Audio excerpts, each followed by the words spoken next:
Good morning, everyone. Firstly, I would like to thank Swami Vivekananda Cultural Center at the Indian Consulate Durban for giving me this opportunity to present some of the tourism policies of India in the recent past. India is home to some of the world's oldest civilizations. The nation has residents who speak more than 15 official languages, follow a variety of religious traditions, and live in a multitude of urban and rural centers. From the humid tropical south to the rolling plains of the Ganges to the foothills of the Himalayas. The huge country's geography is as diverse as its population. As a result, millions of international and domestic tourists explore India annually, strongly influencing the national economy. India is looking to the future by building the world's best tourist destinations, starting with the world's tallest statue, the Statue of Unity. The statue is a tribute to the Iron Man of India, Sardar Vallabhbhai Patel, who united India after its independence.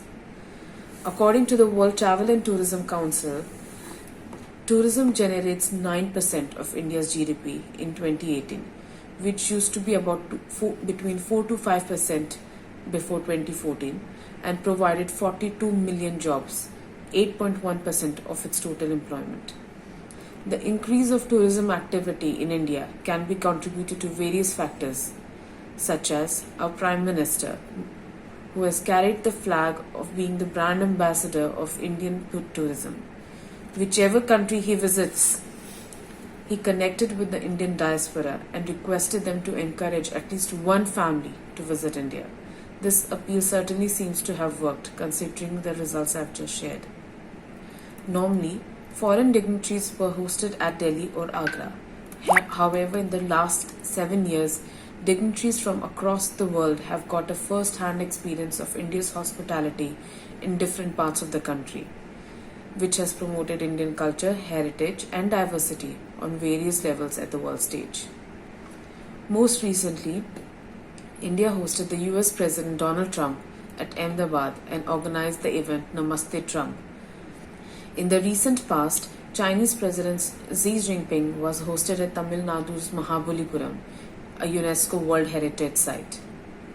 PM Modi hosted Japanese President Shinzo Abe at Kashi, where he also performed the Ganga Aarti and feasted on a traditional Banarasi thali.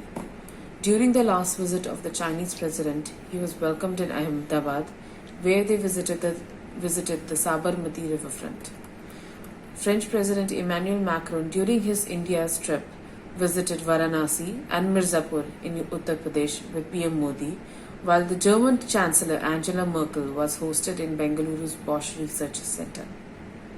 Israeli PM, who was on visit to India, was also hosted in Ahmedabad, while the Canadian PM Justin Trudeau visited Golden Temple in Amritsar, Sabarmati Ashram in Gujarat and Mumbai.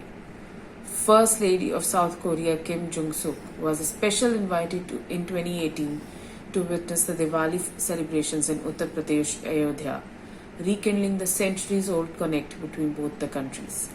This showed the diversity of Indian tourism. India has a lot to share for every kind of tourist, and it was well demonstrated over the last 7 years. Now, looking at the typical foreign tourist, one of the biggest motivation has to be the introduction of e-visa facility to more than 140 countries for tourism purposes. Ease of travel impacts on choice of tourist destinations. As a result of the new visa policy, about 56,000 arrived on e-tourist visa during October 2015. And in the previous year, same month, October 2014, only 2,700 odd tourist visas were issued. As if all this was not enough, the episode of Man vs. Wild with Bear Grylls and Prime Minister Modi on National Geographic showcased the wildlife conservation aspect of India at Jim Corbett National Park. This reached out to an audience who may have been ignorant about this aspect of India. I hope I have been able to highlight some of the tourism initiatives by the Indian government in the recent past and have excited you to visit India at some point in the future. Thank you, Jai Hind, Namaste, and Happy Independence Day.